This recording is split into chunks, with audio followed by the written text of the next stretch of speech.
On Easter morning, after the disciples had heard that the tomb was empty and that Jesus had risen, they were back huddled together behind locked doors, full of doubt, fear, and anxiety again, only for a whole different reason.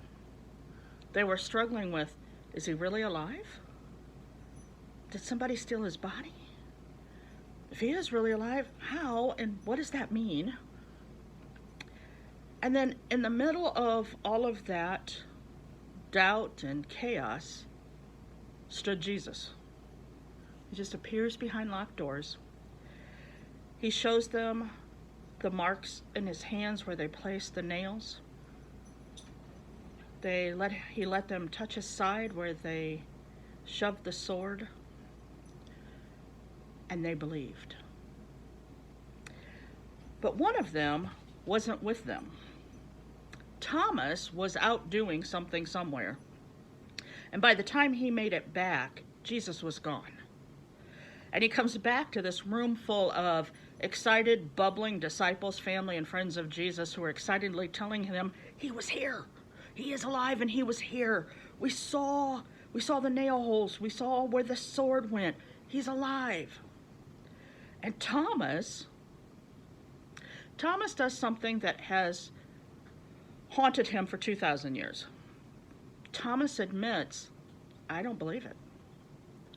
Until I see him, until I see the holes, until I see his side, I don't believe it. And we have called him Doubting Thomas ever since. And we have made it sound like it's a bad thing. But folks, I'm here today so we can let Thomas off the hook. And in doing so, let ourselves off the hook. Thomas didn't ask for anything or need anything that the others hadn't already received. The only reason they believed, and it's not like they hadn't doubted, they all doubted just the same as he did. He just said, if I get what you say you got, I'll believe too. There are a lot of pastors, a lot of Christians who want us to believe that doubting is a bad thing. But it's not. You know how when we're exercising, to strengthen muscles, we have to use them, work them, rest them, use them, work them, rest them. And it's that process that strengthens them. It's that wrestling against a weight that strengthens. Well, the same is true with our faith. Using it, wrestling with doubts, helps it grow, helps it expand. And yeah, sometimes the process is painful, just like when we're exercising. Faith includes doubt. And let me be very clear about that. Doubt is not the opposite of faith. It's not. Doubt is a very intricate part of faith. Doubting is natural.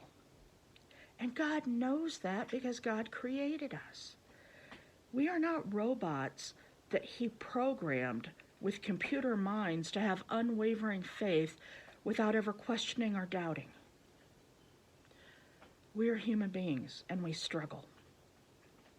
And the good thing is that struggle, those struggles, because there are multiple ones throughout our lives, strengthens our faith and helps us grow. God is with us in that process. And I want us to let Thomas off the hook, and I want us to let ourselves off the hook for when we doubt. But there's another kind of doubting that I want to talk about this morning. Because as I scroll through Facebook, I see a lot of it. And actually, when I look in the mirror, I see more.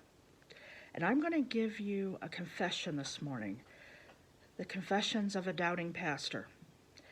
And I'm hoping that you will hear my heart because I'm about to make myself very vulnerable. And I'm not doing it in hopes of accolades or pat on the backs or affirmations, because one, that's not my style. And two, the reason I want to share my doubts with you and my struggles right now with you is to help you get in touch with your own, and then to give us all good news. Society as a whole, our entire lives, programs us to think we're not enough. We're either too tall or we're not tall enough. We're too thin or we're not thin enough. We're not rich enough. We're not popular enough. We're not this, we're not that. Or we're too much this or too much that. And so we grow up doubting our worth, doubting ourselves and our abilities. And that is true for pastors as well. I'm on 2 closed Facebook groups for pastors, and one of them is called The Things They Didn't Teach Us in Seminary. And it's been blowing up the last several months, because let me assure you that no seminary class, heck, no seminary lecture or reading material ever covered how to pastor a church, how to lead a congregation through a pandemic. Our entire training, our entire experience, my 15 years of experience as a pastor, has trained us and taught us and gave us the experience to lead and pastor a congregation who can congregate. We don't know how to spiritually feed people when we can't be with them. And so we've had to make a lot of adjustments and a lot of decisions in the last couple of months. And now the doubts set in. For a variety of reasons, I made the decision for our congregation not to live stream a worship service. And now I watch worship services online that are being live streamed, and I doubt. Not only did I make the right decision for our congregation, but I look at the ones that are done well, which is what I would have wanted to do and why I decided not to, because I knew I couldn't do it well. And then I doubt myself because I don't have the technical ability to pull that off. And I don't have the resources to pull that off. And then there are the sermons. Suddenly, my Facebook page has 79 pastors' sermons. And sermons are very unique to each pastor. Their style, their content, the Holy Spirit, it's a birthing process. But watching other pastors preach causes doubts. So I'm doubting. Did I make the right decision here? Did I make the right decision there? Am I doing enough? Is what I'm doing, are the mailings that I'm sending home, are they feeding my people enough? Is there something more that I should be doing? And even at the apartments, am I doing enough? Is there something I could have done, something I could still do that would make a better difference, a bigger difference? I have a lot of doubts right now. Doubts about my style, doubts about myself.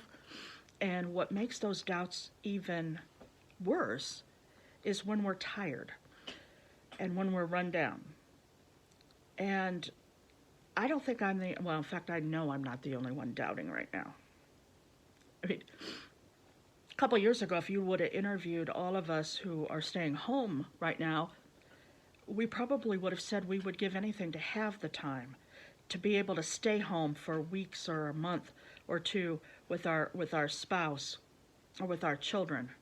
And we would have been able to rattle off all these wonderful things we would want to accomplish and do. And now the chance is here. And I know that some of you are doubting your abilities as a parent. You're doubting your abilities as a grandparent, or your style as a parent or a grandparent, because you see or hear about people doing all these other cool, wonderful things, and you can barely make it through the day, and so you're doubting yourself. And if you're an essential worker, you're probably doubting yourself, whether you're making the right decision, putting your family at harm. Here's what I want us to take out of all this. I want us to take a moment and recognize our doubts. And then I want us to stop shoulding on ourselves. Shoulding. S-H-O-U-L-D. Shoulding. Because that's what we're doing. I should have done this. I shouldn't have done that. I should have said this. I shouldn't have said that.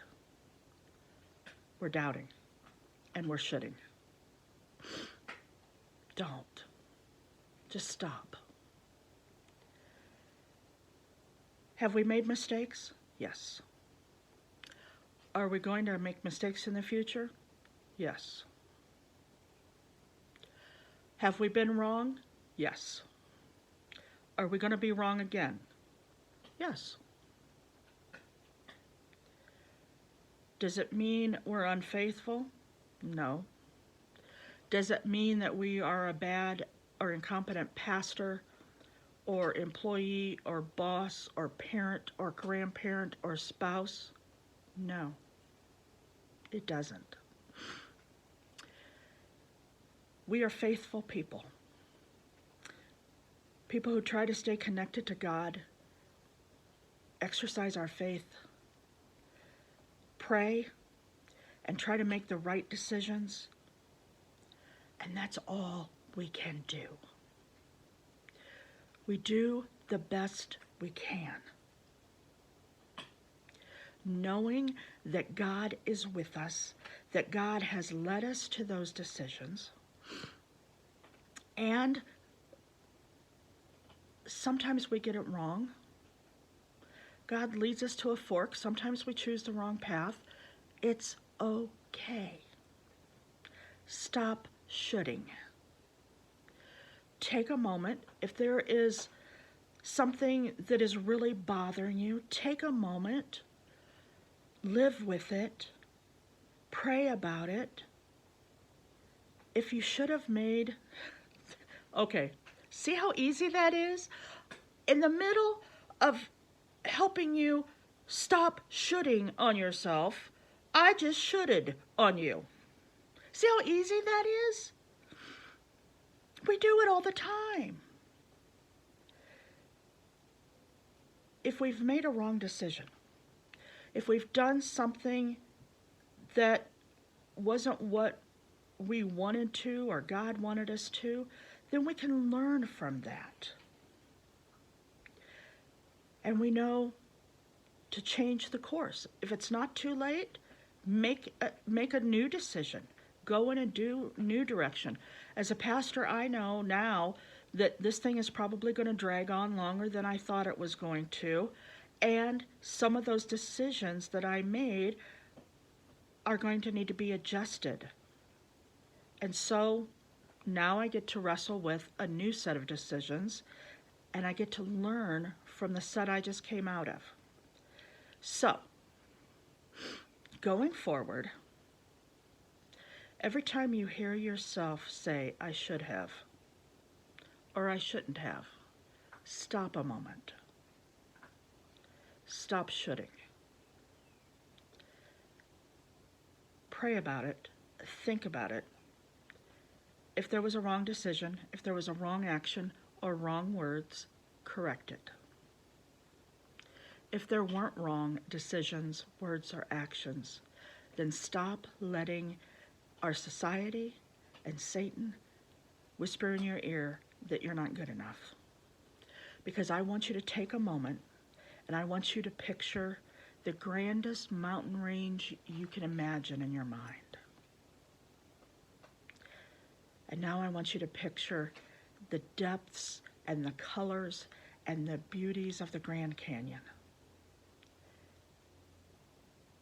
And finally, I want you to realize that God, the Creator, who created those mountains, who created that canyon, and all of their splendor and all of their glory, is the same Creator who created you in all of your splendor and all of your glory.